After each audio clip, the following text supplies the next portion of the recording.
होगी, आप regular notes भी बना रहे होंगे, क्विज़ेस भी कर रहे होंगे और अपना रिवीजन भी साथ में करते चल रहे होंगे, जैसा कि आपको बताया गया था। तो चलिए समझिए। और बेसिक कांसेप्ट क्या है कि जैसे हम कह रहे हैं वैदिक काल या वैदिक पीरियड, ठीक है? जब हम कहते हैं वैदिक काल या वैदिक पीरियड, तो इसका सीधा सा मतलब क्या है? भाई इसका सीधा सा मतलब है कि वेदों, ऐसा काल जिसमें वेदों की रचना हुई, ठीक है? ऐसा काल जिसमें वेदों की रचना हुई, ठीक है? तो उसकी हमें बात करनी है। तो आइए शुरू करते हैं और एकदम स्टार्टिंग से आपको चीजें बताते हुए लेकर चलते हैं भैया, ठीक है? अपने अंदाज में, ठीक है? तो चलिए देखा जाए भैया, किसकी बात हो रही है? वैदिक काल की बात हो रही है। किसकी बात हो रही है? वैदिक काल की बात हो रही है। वैदिक काल मतलब वैदिक पीरियड, ठीक है? और बिल्कुल आपको चीजें समझ में आएंगी, इसमें कोई हिम्मत नहीं है, ठीक है? देखते जाइएगा बस आप इत्मीनान से, ठीक है?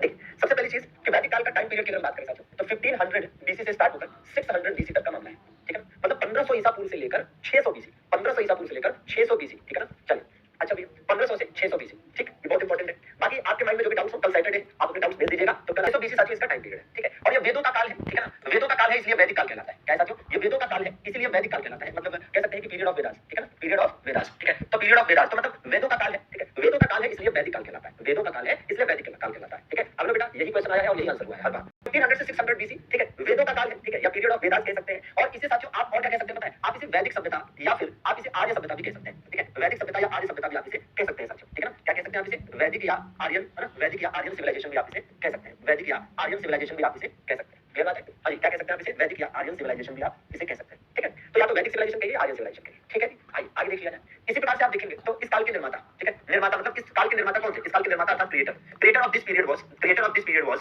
आर्यंस, ठीक है ना? तो जो आर्य थे साथियों, वो इस काल के क्या है? वो इस काल के साथियों निर्माता है, ठीक है ना? तो वैदिक काल के निर्माता कौन है भैया? वैदिक काल के निर्माता साथियों आर्य कौन है? वैदिक काल के निर्माता कौन है? साथियों आर्य जो है वैदिक काल के निर्माता है, ठीक है? यहाँ हमें ये जानना जरूरी है कि जब हम आर्य की बात करते हैं, आर्यंस की बात करते हैं, ठीक है ना? आर्यों की बात करते हैं, तो व्हाट डज इट मीन, ठीक है ना? तो इसकी मीनिंग क्या होती है, ठीक है? तो इसकी मीनिंग को समझिएगा कि इसका अर्थ क्या है, ठीक है ना? इसकी मीनिंग अर्थात इसकी अर्थ को हम जान लेते हैं। तो अगर हम इसकी मीनिंग की बात करें तो इसकी जो तीन मीनिंग्स हैं, जैसे एक कहा जाता है कि भैया आर्य का मतलब क्या है? आर्य का अर्थ क्या है? आर्य का मतलब है श्रेष्ठ, श्रेष्ठ मतलब बेस्ट, ठीक है? आर्य किसे कहा गया है? जो बेस्ट हो, ठीक है? आर्य किसे कहा गया है? जो बेस्ट हो, ठीक है? क्या हो? कुलीन हो। ये क्या है? ये कुलीन है, मतलब उच्च कुल वाला है, ठीक है? अगर सब रखेंगे तो सब समझ में आएगा। कुलीन हो, कुलीन का मतलब एलीट है। क्या भैया? एलीट है, ठीक है? एलीट है। और क्या है? स्वतंत्र है ये, ठीक है? ये क्या है? स्वतंत्र है, ये किसी का गुलाम नहीं है। स्वतंत्र मतलब इंडिपेंडेंट है। क्या भैया? इंडिपेंडेंट है, ठीक है? इंडिपेंडेंट है दोस्तों, ठीक है? क्या है? इंडिपेंडेंट है मतलब स्वतंत्र है, ठीक है ना? इस समय की जो वैदिक काल है, जो वैदिक पीरियड है, इस समय की जो सभ्यता थी, ये कैसी सभ्यता थी बताएं? ये साथियों ग्रामीण सभ्यता थी। कैसी सभ्यता थी दोस्त? ग्रामीण सभ्यता थी। कैसी? ग्रामीण सभ्यता थी, ठीक है ना? कैसी ग्रामीण सभ्यता थी? मतलब आप कह सकते हैं कि ये रूरल सिविलाइजेशन थी। कैसी? रूरल सिविलाइजेशन थी, ठीक है? कैसी सिविलाइजेशन थी? रूरल सिविलाइजेशन थी, ठीक है? रूरल सिविलाइजेशन थी। और साथ में आप कहेंगे कि पितृसत्तात्मक समाज था। कैसा भैया? पितृसत्तात्मक समाज था, ना? जैसे इसके पहले याद करिए, इंडस वैली सिविलाइजेशन आपने पढ़ा है, ठीक है ना? इंडस वैली सिविलाइजेशन आपने पढ़ा है। भाई साहब पहले सब रिवीजन भी करा दीजिए। रिवीजन पढ़ा समाज। और इसके पहले जो आपने इंडस वैली सिविलाइजेशन पढ़ा था, वो इंडस वैली सिविलाइजेशन सिंधु घाटी सभ्यता मातृसत्तात्मक समाज थे, मतलब महिला प्रधान समाज था। अब ये पितृसत्तात्मक समाज है, ठीक है? पितृसत्तात्मक समाज है। पितृसत्तात्मक का मतलब है पैट्रियार्कल है। क्या भैया? ये पैट्रियार्कल है, ठीक है? क्या भैया? पैट्रियार्कल। बात समझ रहे? तो ये पैट्रियार्कल सोसाइटी थी। कैसी सोसाइटी थी भैया? तो पैट्रियार्कल सोसाइटी। इसके पहले जो इंडस वैली सिविलाइजेशन आपने पढ़ा था, वो कैसी थी भैया? वो साथियों मैट्रियार्कल सोसाइटी थी, ठीक है ना? तो इस चीज का जरा ध्यान देना है आपको कि ये क्या है? पैट्रियार्कल सोसाइटी, ठीक है? क्या भैया? पैट्रियार्कल सोसाइटी है, ठीक है? तो इस चीज को थोड़ा समझ करके और एकदम बिल्कुल चीजों को याद करें, ठीक है? अच्छा भाई, तो ये चीजें आपको देखते हुए चलना है। बाकी कुछ और चीजें आप इसमें ऐड कर सकते हैं। याद करिए, जैसे गाय, गाय को क्या माना जाता था? गाय मतलब काऊ, ठीक है? गाय मतलब काऊ, काऊ को क्या माना जाता था? इसको कहा जाता था कि ये अधन्य है। क्या है काऊ? क्या है? अधन्य है, ठीक है ना? अधन्य है। और अधन्य मतलब क्या कहा गया? कहा गया ना मारे जा सकने योग्य, ना मारे जा सकने योग्य है, ठीक है? क्या है? ना मारे जा सकने योग्य, ठीक है? मतलब जिसे मारा नहीं जा सकता, ठीक है? जिसे मारा नहीं जा सकता, ठीक है? मतलब क्या कह सकते हैं? व्हिच कांट बी, ठीक है? कह सकते हैं क्या? Which can't be killed, can't be killed, ठीक है? One who can't be killed, one who can't be killed. अच्छा एक बात और है कि अगर किसी का कमेंट लगातार फालतू आ जाए, तो जबरदस्ती लगने के लिए बनवाओगे हमसे, आप स्पोर्ट वाले बनवाओ हमसे नहीं, ठीक है? चलो आओ देखा जाए। एक चीज है साथियों, ये लोग प्रकृति पूजा करते थे। क्या करते थे? प्रकृति पूजा करते थे, ठीक है? प्रकृति पूजा, ठीक है? तो इनको प्रकृति पूजा काफी, ठीक है, पसंद थी। और साथ में एक चीज और है कि भैया युद्ध प्रेमी थे। क्या थे ये? युद्ध प्रेमी थे। युद्ध प्रेमी, ठीक है? युद्ध प्रेमी का मतलब हो गया वॉर लवर थे। क्या थे ये? वॉर लवर, ठीक है? क्या थे ये? वॉर लवर थे। और प्रकृति पूजा का मतलब हो गया कि ये नेचर वर्शिप में ज्यादा विश्वास करते थे। नेचर वर्शिप में ज्यादा विश्वास करते थे। तो अब जरा फोकस करिएगा और एकदम इत्मीनान से समझ में आएगा सब। मेरे भाई बिल्कुल पेशेंस के साथ आप पढ़ोगे, कहीं से कहीं तक कोई समस्या नहीं आएगी, ठीक है? और हम समस्या आने नहीं देंगे, ठीक है? चलिए देखिए, अगर हम वैदिक पीरियड की बात कर रहे हैं, हमारा आज का चैप्टर ही वैदिक पीरियड है, ठीक है? हमारा आज का चैप्टर ही वैदिक पीरियड है। तो वैदिक पीरियड के बारे में हमें ये समझना पड़ेगा कि जब हम कहते हैं वैदिक पीरियड या वैदिक काल, तो इसे वैदिक काल इसलिए कहा गया है। वैदिक काल में जो वैदिक शब्द है वो वेद से निकला है। किससे निकला है? वेद से निकला है। तो वेद से वैदिक बना है। वेदों का काल है ये, वेदों का काल है। वह पीरियड है, वह काल है, वह टाइम है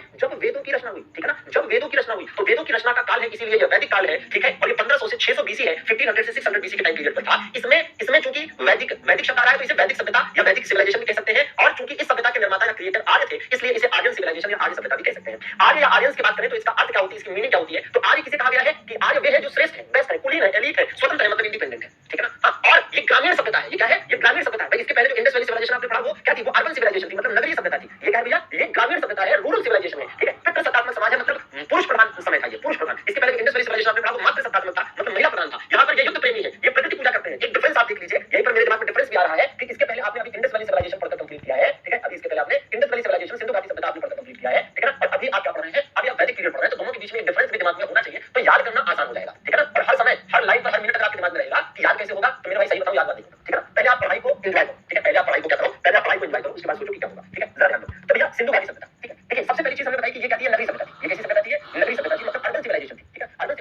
कैसी सभ्यता है, ये ग्रामीण सभ्यता है, ठीक है ना, ये ग्रामीण सभ्यता है, मतलब ये है ये रूरल सिविलाइजेशन है, ठीक है, रूरल सिविलाइजेशन है। अगली बात ये है कि ये क्या है कि भाई ये प्रकृति है ना, ये यहाँ सिंधु घाटी सभ्यता में क्या होती थी, पशुपतिनाथ की पूजा होती थी, किसकी, पशुपतिनाथ या मातृ देवी की पूजा होती थी, पशुपतिनाथ व मातृ देवी की पूजा, ठीक है, पशुपतिनाथ व मातृ देवी, ठीक है ना, की पूजा होती थी, पशुपतिनाथ व मातृ देवी की पूजा होती थी, किसकी पूजा होती थी, यहाँ पर मुख्य रूप से पशुपतिनाथ की पूजा होती थी, पशुपतिनाथ की पूजा होती थी, ठीक है ना, और यहाँ पर क्या होती थी भाई, यहाँ पर आप देख रहे हैं कि प्रकृति पूजा बताई जा रही है, क्या भाई, प्रकृति पूजा कैसे वो हम आगे समझाएंगे, ठीक है, आप यहाँ पर मिलेंगे कि प्रकृति नेचर, जैसे वर्षा के देवता इंद्र की पूजा होती थी, ठीक है ना, हाँ बिल्कुल, सिंधु घाटी सभ्यता आदि ऐतिहासिक काल से संबंधित है, तो प्रकृति पूजा मतलब नेचर वर्शिप, जैसे इंद्र वर्षा के देवता है, ठीक है, वरुण ऋतुओं के देवता है, ठीक है, जैसे अग्नि देव है, जैसे पवन देव है, इस वजह से, ठीक है ना, अच्छा, प्रकृति पूजा मतलब एक तरह से सच में होगी नेचर वर्शिप, ठीक है ना, नेचर वर्शिप नहीं होती थी यहाँ पर, ठीक है, नेचर वर्शिप यहाँ पर थी, ठीक है, और क्या डिफरेंस है, ये युद्ध, ये कहते हैं ये शांति प्रिय लोग थे, ठीक है, ये शांति प्रिय लोग थे, शांति प्रिय लोग थे, मतलब ये पीस लविंग सोसाइटी थी, क्या थी भैया, ये पीस लविंग सोसाइटी थी, ठीक है नहीं, ये पीस लविंग सोसाइटी थी, और ये क्या थे, ये युद्ध प्रेमी थे, ये युद्ध प्रेमी थे, ठीक है, ये युद्ध प्रेमी थे, मतलब वॉर लविंग सोसाइटी थी, क्या थी ये वॉर लविंग सोसाइटी थी, ठीक है, अच्छा, यहाँ पर आप देखेंगे कि मूर्ति पूजा होती थी, ठीक है, मूर्ति पूजा, ठीक है ना, मूर्ति पूजा है ना, थी, मूर्ति पूजा थी, यहाँ पर क्या है, यहाँ पर मूर्ति पूजा नहीं थी, एक बड़ी चीज ये भी है कि मूर्ति पूजा नहीं थी, ठीक है ना, मूर्ति पूजा नहीं थी, ठीक है, ये एक बड़ा डिफरेंस है, ठीक है, बहुत बड़ा डिफरेंस है भैया, ठीक है, तो इस चीज को भी आपको कहीं ना कहीं समझना पड़ेगा, ठीक है,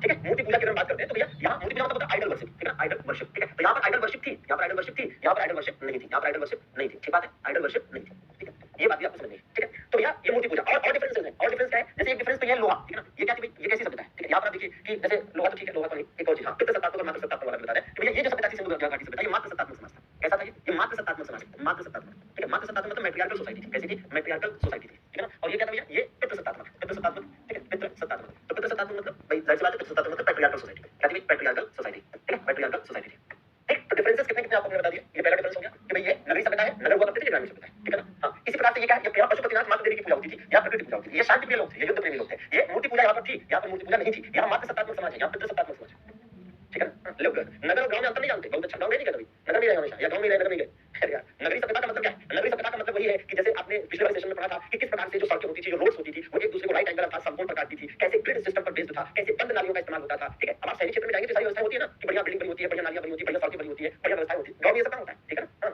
ठीक है, तो बिल्कुल सिंपल, एलीट मीनिंग, एलीट का मतलब लिखा तो एलीट का मतलब कुलीन, जो उच्च कुल का हो, ठीक है, एलीट का मतलब हो गया, एलीट मतलब कुलीन हिंदी में, मतलब जो उच्च कुल का हो, जो उच्च वर्ग का हो, हायर क्लास का हो, उसे कहते हैं elite, elite means higher class actually, ठीक है ना, हायर क्लास एक्चुअली, ठीक है, चल डेट बता दें, डेट किसका जानोगे बेटा, डेट यहाँ लिखा है ना, वैदिक काल की डेट ये तो है 1500 से 600 बीसी, और क्या लगता है तुम्हें वेदों की काल का डेट अलग होगा, निर्माता का डेट अलग होगा, आर्य का डेट अलग होगा, आता यार टीचर पे विश्वास नाम की चीज नहीं है कुछ लोगों के पास, खैर चलिए और देखा जाए, अब इसके बाद कुछ और भी डिफरेंस मेरे दिमाग में आ रहे हैं, मैं वो भी आपको बताना चाहूंगा, ठीक है, जैसे ये सारी चीजें और क्या दिमाग में आया था, तो ये भी चीजें डिस्टर्ब करके दिमाग में जो है वो भी भूल गया, खैर चलिए, तो इसी तरीके से है ना, ये जो है ना, ये दिमाग में आया था, ठीक है, भाई एक बड़ा डिफरेंस मैं आपको ये भी बता दूं, ठीक है, क्या एक बड़ा डिफरेंस, ठीक है, यहाँ पर क्या था, यहाँ पर भाई जो प्रिय पशु था, यहाँ पर जो प्रिय पशु था, ठीक है, यहाँ पर जो इनका प्रिय पशु था, ठीक है, यहाँ धार्मिक दृष्टि से महत्वपूर्ण, ठीक है ना, धार्मिक दृष्टि से महत्वपूर्ण, तो इनके लिए धार्मिक दृष्टि से महत्वपूर्ण की बात करें, ठीक है, धार्मिक दृष्टि से महत्वपूर्ण, धार्मिक दृष्टि से महत्वपूर्ण, ठीक है, धार्मिक दृष्टि से महत्वपूर्ण, ठीक है, ठीक, अब ये धार्मिक दृष्टि से महत्वपूर्ण की जब हम बात करेंगे, कि धार्मिक दृष्टि से कौन कितना महत्वपूर्ण था, ठीक है,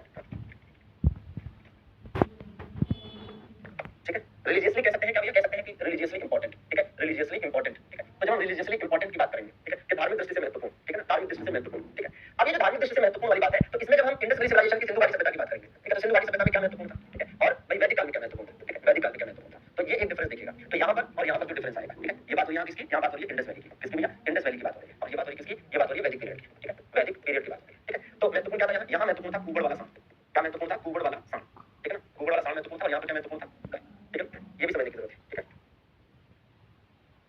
ठीक है, हाँ, तो वही चीज है कि उसको आपको समझना पड़ेगा, हमड बुल, ठीक है, क्या भैया, हमड बुल, और यहाँ पर क्या, भाई काउ, ठीक है ना, हाँ जी, तो ये चीज आपको ध्यान देना है, ठीक है, अच्छा भाई, तो ये डिफरेंस एक बड़ा डिफरेंस है, ये डिफरेंस एक बड़ा डिफरेंस है, ठीक है, और कहीं ना कहीं है ना, व्यापार जो इस तरह की चीजें हैं जो आपके लिए काफी इंपॉर्टेंट है, ये हमने आपको डिफरेंस बताया कि difference between Indus valley civilisation and Vedic period, ठीक है, इंडस वैली सिविलाइजेशन, ठीक है ना, चलिए, ठीक, तो इंडस वैली सिविलाइजेशन और वैदिक पीरियड दोनों के बीच में ये एक बड़ा डिफरेंस है जो आपको यहाँ पर ध्यान देना है, ठीक है ना, चलिए, बिल्कुल याद रखें, और ये इन बेसिक चीजों के बाद हम और आगे चीजों को लेकर चलेंगे वन बाय वन, सब समझ में आएगा, कहीं से कहीं तक कोई ऐसी दिक्कत वाली बात नहीं होनी चाहिए, ठीक है, अब देखिए भाई, भाई जो वैदिक सभ्यता है, जैसे हमने कहा कि वैदिक सभ्यता की बात कर रहे हैं, और वैदिक सभ्यता जो है, वैदिक, ठीक है, वैदिक सिविलाइजेशन जो है, इसका टाइम पीरियड हमने आपको पहले बता दिया, वैदिक सिविलाइजेशन जो है, इसका टाइम पीरियड हमने आपको पहले बता दिया है कि भैया ये 1500 से 600 बीसी का है, लेकिन एक चीज यहाँ पर आप दिमाग में अपने रखें कि जो वैदिक सिविलाइजेशन है, जो वैदिक सिविलाइजेशन है, वैदिक सभ्यता है, ठीक है ना, जो वैदिक सभ्यता है या वैदिक सिविलाइजेशन है, ठीक है, इसमें आप देखेंगे कि एक आता है ऋग वैदिक काल, क्या आता है, ऋग वैदिक काल, जिसको आप एज इट इज ऋग वैदिक पीरियड लिख सकते हैं, ठीक है ना, ऋग वैदिक पीरियड, ठीक, और एक दूसरा आता है क्या, उत्तर वैदिक पीरियड, क्या भैया, उत्तर वैदिक पीरियड, मतलब क्या, उत्तर वैदिक पीरियड का मतलब हो जाता है पोस्ट वैदिक पीरियड, क्या भैया,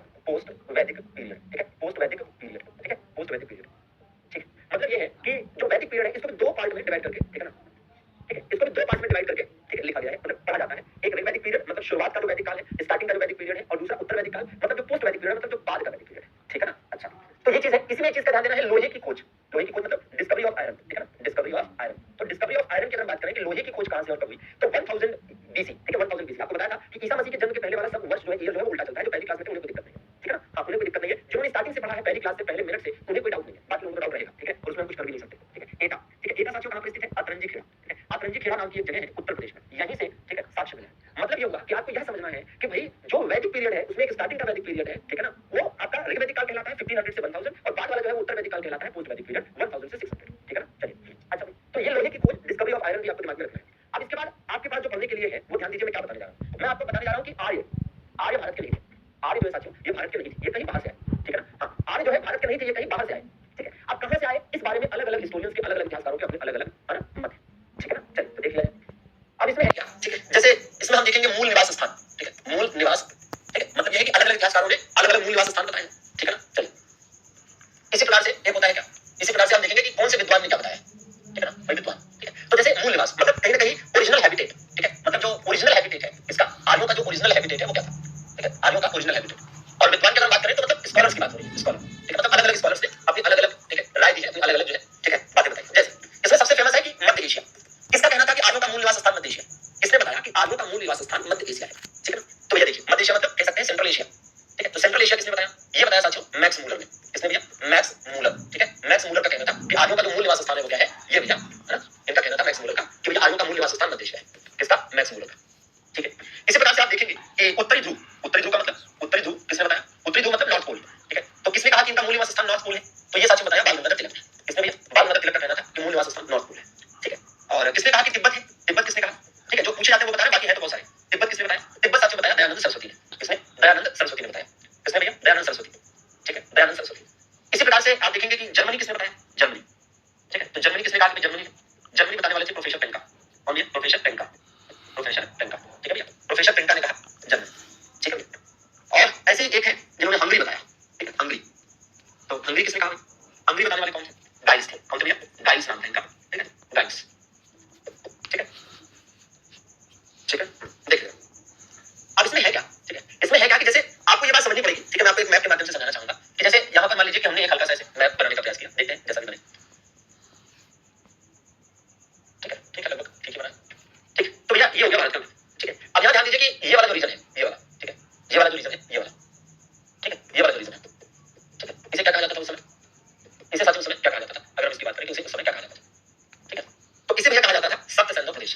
क्या कहा जाता था इसे? इसे कहते थे सप्त सैंधव प्रदेश, सप्त सैंधव प्रदेश। और सप्त सैंधव प्रदेश इसलिए, सप्त सैंधव प्रदेश इसलिए क्योंकि ये वो क्षेत्र है जहां सिंधु और सिंधु की सहायक नदियां, इंडस और इंडस की जो ट्रिब्यूटरीज है, ठीक है, उनका एरिया है। तो दैट इज व्हाई, ठीक है, इसको सिंधु सभ्यता का मतलब सप्त सैंधव प्रदेश कहा जाता है, ठीक है ना।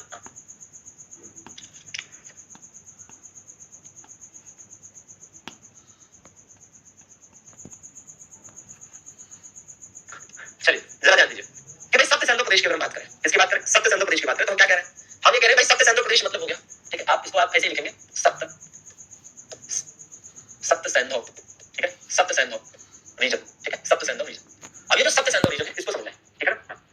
भाई ये जो एरिया है, ये जो आप स्क्रीन पर देख रहे हैं, ये सप्त सैंधव प्रदेश है, ठीक है ना। ये क्या है? ये सप्त सैंधव प्रदेश है, सप्त सैंधव रीजन। और इसको क्यों दिखा रहा हूं और क्यों कह रहा हूं कि सप्त सैंधव प्रदेश, सप्त सैंधव प्रदेश की अगर बात करें, ठीक है, तो यह एक ऐसा क्षेत्र है जो सिंधु मतलब इंडस और उसकी सहायक नदियां मतलब उनकी, ठीक है, उनकी कहीं ना कहीं क्या भैया सप्त सैंधव प्रदेश मतलब कि सिंधु और उसकी सहायक नदियां, उनकी जो ट्रिब्यूटरीज है, ठीक है ना, उनकी जो ठीक है, तो जो सहायक नदियां हैं, लेकिन जब तक जवाब ना दिया था इनको हम लोग सप्त सैंधव प्रदेश की अगर बात करें, है ना, आकाश बेटा इतने ज्यादा जो है सप्त सैंधव प्रदेश, हमने कहा कि सिंधु और उसकी जो सहायक नदियां हैं, सिंधु और उसकी जो सहायक नदियां हैं, उसके द्वारा जो बनाया गया क्षेत्र है उसे कहते हैं सप्त सैंधव प्रदेश, ठीक है, उसे कहते हैं सप्त सैंधव प्रदेश। इसका महत्व ये है कि आर्य भारत आकर सबसे पहले यहीं बसे, आर्य भारत आकर, आर्य भारत आकर, ठीक है, सबसे पहले, आर्य भारत आकर सबसे पहले यहीं बसे, ठीक है, आर्य भारत आकर सबसे पहले यहीं बसे, ठीक है ना, आर्य भारत आकर सबसे पहले यहीं बसे, ठीक है ना। आर्य जो है वो भारत आकर सबसे पहले कहां बसे भैया? तो आर्य जो है भारत आकर सबसे पहले यहीं बसे, ठीक है ना, हाँ, ठीक है। Arya came to India and first base in Sapta Saindhav प्रदेश, ठीक है, आर्य के प्रदेश। ये प्रश्न आता है एज इट इज, ठीक है, ये प्रश्न जो आता है एज इट इज, ठीक है भैया। चलिए तो इस बात का जरा विशेष रूप से ध्यान देंगे, ठीक है, क्या भैया? आर्य, ठीक है। तो आर्य जो है, आर्य वास्तव में कोई नहीं बता पाया एग्जैक्टली किसी एक जगह पर, आर्यों के मामले में किसी एक जगह पर यह जानकारी मतलब किसी एक मुद्दे पर सारे इतिहासकार सारे विद्वान एकजुट नहीं हो पाए कि हाँ आर्य मुख्य रूप से यही से, ठीक है, आर्य मुख्य रूप से यही थे, ये जो है कोई नहीं बता पाया। आर्य जो है साथियों, है ना, जैसे अलग अलग इतिहासकारों ने अपना अलग अलग बताया। जैसे कभी एग्जाम में जब यहाँ से क्वेश्चन आता है तो कैसे क्वेश्चन पूछा जाता है, ठीक है ना।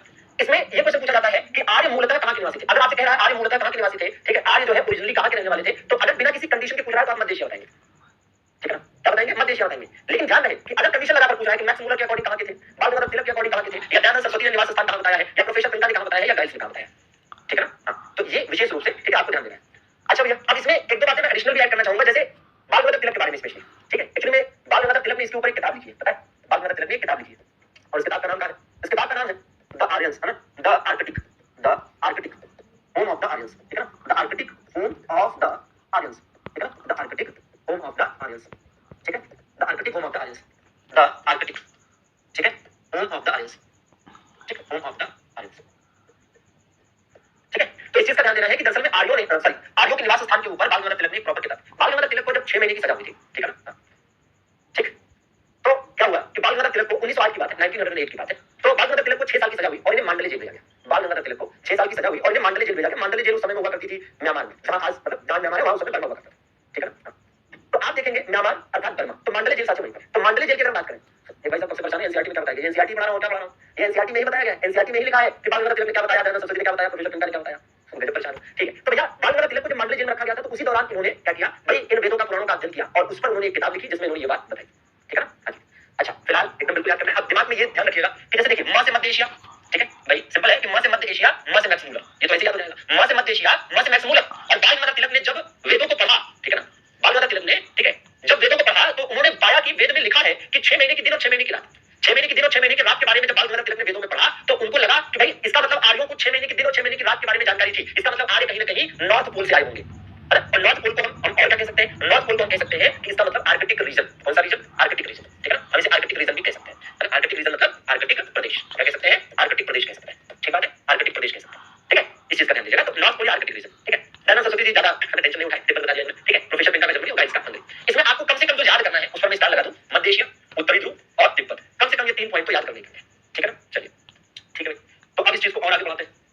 अब इस चीज को और आगे बढ़ाएंगे, ये वाला पॉइंट अपने दिमाग में जरूर रखिएगा, ठीक है, इसके बिना काम नहीं चलेगा, ठीक है। और इसमें एक चीज ये ध्यान दीजिए कि भाई ये वाली जो लाइन मैंने बताई कि आर्य भारत आकर सबसे पहले सप्त सिंधु प्रदेश में बसे और उसके बाद धीरे धीरे जो है आगे चलकर इनका विस्तार होता चला गया और अन्य क्षेत्रों में फैलते चले गए, ठीक बात है, अन्य क्षेत्रों में फैलते चले गए, धीरे धीरे विस्तार हुआ, ठीक है। अब यहाँ ये है कि आर्य कहते किसे हैं, तो भैया आर्य कहते किसे हैं, तो आप देखेंगे आर्य किसे कहते हैं, आर्यंस, ठीक है ना। जो आर्यों, जब आर्यों की बात आती है तो ध्यान रहे कि आर्य शब्द के अंतर्गत कौन कौन रखे जाते हैं, आर्य शब्द के अंतर्गत रखे जाते हैं कौन, ब्राह्मण, ठीक है ना, और क्षत्रिय, ठीक है ना। तो ब्राह्मण और क्षत्रिय जो है इन्हें आर्य के अंतर्गत रखा जाता है, ठीक है ना, जो ब्राह्मण है, ठीक है, और जो क्षत्रिय है, ठीक है ना, इन्हें इसके अंतर्गत रखा जाता है, इन्हीं को आर्य कहा गया है। तो मूल रूप से इन्हीं को आर्य कहा गया है, मूल रूप से इन्हीं को आर्य कहा गया है, ठीक है ना। हाँ। अब देखिए, अब भाई आप जानते हैं कि ब्राह्मण और क्षत्रियों के बाद वैश्य और शूद्र भी है, ठीक है ना, वैश्य और शूद्र भी है, ठीक है, वैश्य और शूद्र भी है, ठीक है। तो इन्हें आर्य नहीं कहा गया, मूल रूप से इन्हें आर्य नहीं कहा गया, इन्हें मूल रूप से आर्य नहीं कहा गया, ठीक है ना, इन्हें मूल रूप से आर्य नहीं कहा गया। अब ध्यान दीजिए कि आगे चलकर वैश्य लोगों को तो फिर भी आर्य कह दिया गया, लेकिन शूद्रों को कभी आर्य नहीं कहा गया, ठीक है, शूद्रों को कभी आर्य नहीं कहा गया। इसीलिए कई बार आपने देखा होगा कि शूद्र लोग जो है, अब आप कहेंगे सर शूद्र कौन है, तो सामान्यतः एससी एसटी, ठीक है ना, एससी एसटी जो है उनको शुद्ध कहा गया है, ठीक है। तो कहा गया है कि यही क्या है, यही भारत के मूल निवासी है, ये भारत के क्या है, ये मूल निवासी है, जो किताबें बता रही है मैं वही बता रहा हूँ, ये क्या है, मूल निवासी है, ठीक है ना। और वैसे तो कुछ इतिहासकार कहते हैं कि आर्यों के आने से ही इंडस वैली सिविलाइजेशन खत्म हुई, कुछ इतिहासकार ये भी कहते हैं, स्पेशली जॉन मार्शल कहते हैं कि जो बाहरी आक्रमण हुआ, जो बाहरी आक्रमण हुआ, ठीक है, उसी से इंडस वैली सिविलाइजेशन खत्म हुई और ये बाहरी आक्रमण हो ना हो आर्यों का रहा होगा। तो आर्य जो है, ठीक है, एक सही जगह, एक सही क्षेत्र की तलाश में, ठीक है, एक सही क्षेत्र की तलाश में ईरान से होते हुए भारत आए थे, खैबर दर्रे से इन्होंने भारत में प्रवेश किया था, ठीक है ना, इस चीज का ध्यान रखेंगे, ईरान से होते हुए भारत आए, ईरान से होते हुए आए थे, ठीक है ना, ईरान से होते हुए, ईरान से होते हुए, ठीक है, हिंदू कुश पर्वत में स्थित, कौन से, हिंदू कुश पर्वत, ठीक है, हिंदू कुश पर्वत में स्थित, हिंदू कुश पर्वत के खैबर दर्रे से भारत में प्रवेश किया था, ठीक है, खैबर दर्रे से, ठीक है, भारत में प्रवेश, ठीक है, भारत में प्रवेश, इस बात का एकदम दिमाग में आपके होना चाहिए भाई, ठीक है। तो है क्या कि भाई ईरान से होते हुए भारत आए, ठीक है ना, ईरान से होते हुए भारत आए और खैबर दर्रे से भारत में प्रवेश किया, मतलब ठीक है, कह सकते हैं कि came to India, came to India, Hindu Kush जो रेंज है, हिंदू कुश पर्वत जो है, इस हिंदू कुश पर्वत में जो खैबर दर्रा है, खैबर पास है, ठीक है, उसी से होकर इन्होंने भारत में प्रवेश किया, ठीक है ना, बिल्कुल। तो चलिए आप सामान्यतः बताने वाले बताते हैं कि भैया ये कौन है, ये जनरल है, ये ओबीसी है, ये हमारे देश में एससी एसटी है, ठीक है ना। हाँ ठीक, तो चलिए फिलहाल वो सब बात की बात है, ठीक है, आगे बढ़े और चीजों को समझते हुए और आगे आपको लेकर चलते हैं, ठीक है भैया।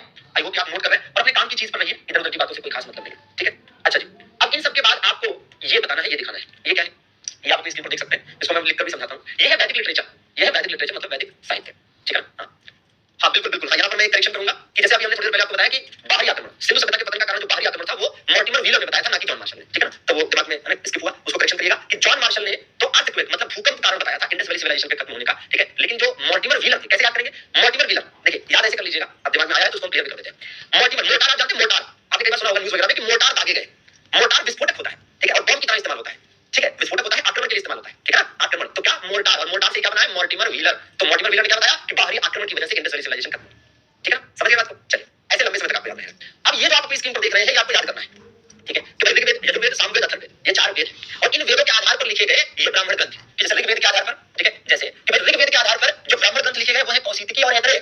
इसी प्रकार से यजुर्वेद के आधार पर जो लिखे गए वो है तैत्तिरीय और शतपथ। इसी प्रकार से सामवेद के आधार पर लिखे गए पंचविंश, ताड्य ब्राह्मण, ठीक है, और इसी प्रकार से अथर्ववेद के आधार पर गोपथ। समझ रहे? ठीक है, तो ऋग्वेद के आधार पर जो ब्राह्मण, ठीक है, लिटरेचर लिखा गया वो है कौशिकी और ऐतरेय, ऐसे यजुर्वेद का तैत्तिरीय और शतपथ, ऐसे सामवेद का पंचविंश और अथर्ववेद का गोपथ। ठीक है, आगे क्या मेंशन है? आगे मेंशन है कि अब आगे इसमें सब याद करना है, इसमें केवल ये वाला कभी-कभी पूछते हैं कि ऋग्वेद में कितने सूक्त? तो ऋग्वेद में 1028 सूक्त। ठीक है ना? हाँ, बिल्कुल थी भाई, बिल्कुल थी भाई अंकित। ठीक है ना? वैदिक काल में मूर्ति पूजा नहीं थी। ठीक है, मूर्तियां नहीं मिली है वैदिक काल से, जबकि सिंधु घाटी सभ्यता से मूर्तियां मिली है, जैसे कि पशुपतिनाथ की मूर्ति, ठीक है, पृथ्वी देवी की मूर्ति, पढ़ा है आपने, आपको याद है। ठीक है ना? चलिए, मूल निवासी का मतलब जो मूल था भारत का। ठीक है, चलिए ध्यान दीजिएगा। ठीक, देखिए भाई, अब इसमें क्या है? इसमें यह है कि भाई ब्राह्मण, ठीक है, जैसे ऋग्वेद के मंत्रों का उच्चारण करने वाला जो ब्राह्मण होता था उसे होत्री कहते थे, और जैसे यजुर्वेद के मंत्रों का उच्चारण करने वाला अध्वर्यु, सामवेद के मंत्रों का उच्चारण करने वाला उद्गाता, अथर्ववेद के मंत्रों का उच्चारण करने वाला ब्रह्म। ऋग्वेद का जो उपवेद है वो आयुर्वेद है, ठीक है, ऐसे यजुर्वेद का धनुर्वेद है, सामवेद का गंधर्ववेद है और अथर्ववेद का शिववेद है। चलिए देख लिया जाए। मैं आपको एक ट्रिक बताता हूँ, एक शानदार सी, ध्यान दीजिए। ठीक है ना? हाँ जी, एक ट्रिक शानदार सी बताता है। ठीक है ना? देखिए, अब ट्रिक क्या है? ट्रिक है वैदिक लिटरेचर पर। ठीक है ना? वैदिक लिटरेचर पर ये ट्रिक है। वैदिक लिटरेचर मींस वैदिक साहित्य। ठीक है ना भाई? वैदिक साहित्य, वैदिक साहित्य की बात हो रही है, वैदिक साहित्य की बात हो रही है। तो देख लिया जाए कि क्या मामला है। ठीक है, अब इसमें है क्या कि ट्रिक शानदार सी ये बनेगी, ध्यान देंगे। ट्रिक शानदार सी बनेगी कि जैसे वेब आऊं वेद, अब ये हिंदी में एक ट्रिक है, लेकिन इंग्लिश वाले भी प्रयास करेंगे, समझ में आएगा निश्चित रूप से। वेब आऊं वेद, ठीक है, वेब आऊं वेद, ये ट्रिक है, वेब आऊं वेद। ठीक है, जीके का जीके वाली ट्रिक। देखिएगा, तो देखिए वेद क्या हो जाएगा भाई, देखिए एकदम आसान से हो जाएगा। वेद से हो जाएगा वेद, मतलब पहले वेद लिखे गए, पहले क्या लिखे गए, पहले वेद लिखे गए। ठीक है, पहले क्या लिखे गए, पहले वेद लिखे गए, फिर क्या लिखा गया, फिर ब्राह्मण ग्रंथ लिखा गया। ठीक है, पहले वेद लिखे गए, फिर क्या लिखे गए, ब्राह्मण ग्रंथ लिखे गए। ठीक है ना? फिर क्या लिखे गए, ब्राह्मण ग्रंथ लिखे गए। ठीक है, वेदों के बाद क्या लिखे गए भाई, ब्राह्मण ग्रंथ लिखे गए। ठीक है ना? ब्राह्मण ग्रंथ लिखे गए। उसके बाद क्या लिखा गया, इसके बाद आ से आरण्यक लिखे गए। क्या लिखे गए, आरण्यक। ठीक है ना? क्या लिखा गया भैया, आरण्यक लिखा गया। ठीक है, इसके बाद क्या लिखा गया, उपनिषद लिखा गया। इसके बाद क्या लिखा गया, उपनिषद लिखा गया, उपनिषद। इसके बाद उपनिषद लिखा गया, और लास्ट में क्या लिखा गया, वेदांग लिखा गया। ठीक है, कहने का तात्पर्य है यहाँ पर, कहने का तात्पर्य यह है यहाँ पर कि भाई सिंपल है कि पहले वेद लिखा गया, मतलब वैदिक लिटरेचर जितने भी है उसमें पहले वेदों की रचना हुई, पहले वेद लिखे गए, उसके बाद इन्हीं वेदों के आधार पर ब्राह्मण ग्रंथ लिखे गए, फिर इन्हीं वेदों के आधार पर आगे आरण्यक लिखा गया, आगे उपनिषद लिखा गया, आगे वेदांग लिखे गए। ठीक है ना? हाँ, बात समझ रहे? ठीक है, अब इसमें है क्या, वो सब हो जाएंगे बेटा राहुल, अगर विश्वास रखोगे तो ही राह आसान होगी, विश्वास नहीं रखोगे तो फिर पढ़ाई हो चुकी। ठीक है, देखिए वेद की हम क्या बात कर रहे हैं, हमने कहा वेद, जैसे वेद जो है, इन वेदों में जो मंत्र लिखे हैं, इन वेदों में जो मंत्र लिखे हैं उनको एक्सप्लेन किया गया है, जहां पर उन्हें ब्राह्मण ग्रंथ कहा जाता है। इन वेदों की जो आध्यात्मिक बातें हैं, जो स्पिरिचुअल बातें हैं, वो कहां लिखी है, आरण्यक में। इन वेदों की, ठीक है, इन वेदों में ऐसी बातें जो शिक्षा देने योग्य है, जो है ना बच्चों को सिखाई जानी चाहिए, पर बेसिकली वो कहां पर लिखी गई है, उपनिषद में। ठीक है, और वेदों को समझने के लिए, चीजें आसान बनाने के लिए वेदांग है, जहां पर कुछ चीजें बताई गई। ठीक है ना? हाँ, ठीक है, तो ये चीज समझ रहे ना? अच्छा, अब आप ये भी बात भी ध्यान रखें, ठीक है, ये बात भी ध्यान रखें कि भाई जो वेद है इनकी संख्या 4 है, जो ब्राह्मण ग्रंथ है इनकी संख्या 8 है, जो आरण्यक है इनकी संख्या 7 है, जो उपनिषद है इनकी संख्या 108 है। ठीक है, और जो वेदांग है इनकी संख्या 6 है। ठीक है, इनकी संख्या 6 है। ठीक है ना? हाँ, ठीक है, तो ये चीज कहीं ना कहीं समझ लीजिए। अब क्या है मामला, अब आप ये समझिए कि जैसे वेद है तो वेद तो 4 आप पढ़ेंगे ही पढ़ेंगे, इसमें कोई डाउट थोड़ा है, वेद आप 4 तो पढ़ेंगे पढ़ेंगे, है ना? 4 वेद तो आपको पढ़ने को मिलेंगे। ठीक है, कौन कौन से भैया, ऋग्वेद, ठीक है, यजुर्वेद, ठीक है, सामवेद, ठीक है, और अथर्ववेद, तो ये तो आपको पढ़ने को मिलेंगे, इसमें कहीं से कहीं तक कोई दिक्कत नहीं। अथर्ववेद, ठीक है भैया, तो भैया ऋग्वेद, यजुर्वेद, सामवेद और अथर्ववेद ये आपको पढ़ने को मिलेंगे। ठीक है, वो यहाँ पर है भी, वो आप देख सकते हैं, ऋग्वेद, यजुर्वेद, सामवेद, अथर्ववेद, तो ये आपको पढ़ने को मिलेंगे। ठीक है ना? हाँ जी, तो भाई इसमें आप देखेंगे जैसे ऋग्वेद, ऋग्वेद में कौन सी बातें लिखी है, ऋग्वेद में ईश्वर महिमा की बातें मिली, ईश्वर महिमा मतलब गॉड वर्शिप। ठीक है, ऋग्वेद में क्या लिखा हुआ है, ईश्वर महिमा की बातें लिखी है, गॉड वर्शिप। यजुर्वेद में क्या लिखा है, यज्ञ हवन संबंधी बातें। ठीक है, या से यजुर्वेद, या से यज्ञ, या से यजुर्वेद, या से यज्ञ, ठीक है, यज्ञ हवन वगैरह। ठीक है, हाँ जी, अब सामवेद क्या है, सा से सामवेद, सा से संगीत, याद करने में दिक्कत है, म्यूजिक, और अथर्ववेद पवित्र जादू, पवित्र जादू। ठीक है, पवित्र जादू। तो भैया बहुत सिंपल तरीके से समझिए कि भाई री से ऋग्वेद, ध्यान से समझिएगा, सब याद हो जाएगा। ठीक है, देखिए री से ऋग्वेद, री से ऋग्वेद और री से ऋषि मुनि, री से ऋग्वेद और री से ऋषि मुनि, और ऋषि मुनियों का काम क्या होता है, ईश्वर महिमा करना। या से यजुर्वेद और या से यज्ञ, सा से सामवेद, सा से संगीत, और अथर्व का मतलब ही होता है पवित्र जादू।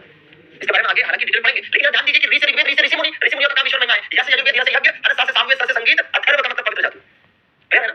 कहीं से कहीं तक कोई दिक्कत नहीं। ठीक है, आओ देखिए भाई, अब ब्राह्मण ग्रंथ क्या है भाई, है ना? तो ब्राह्मण ग्रंथ वे है जहां पर वैदिक मंत्रों की व्याख्या की गई है। क्या की गई यहाँ पर, वैदिक मंत्रों की व्याख्या, वैदिक मंत्रों की व्याख्या। ब्राह्मण ग्रंथ ऐसी किताबें हैं, ब्राह्मण ग्रंथ वो किताबें जहां वैदिक मंत्रों की व्याख्या की गई है, मतलब ये क्या कह सकते हैं, एक्सप्लेनेशन ऑफ वैदिक मंत्राज। ठीक है ना? वैदिक मंत्राज, वैदिक मंत्राज।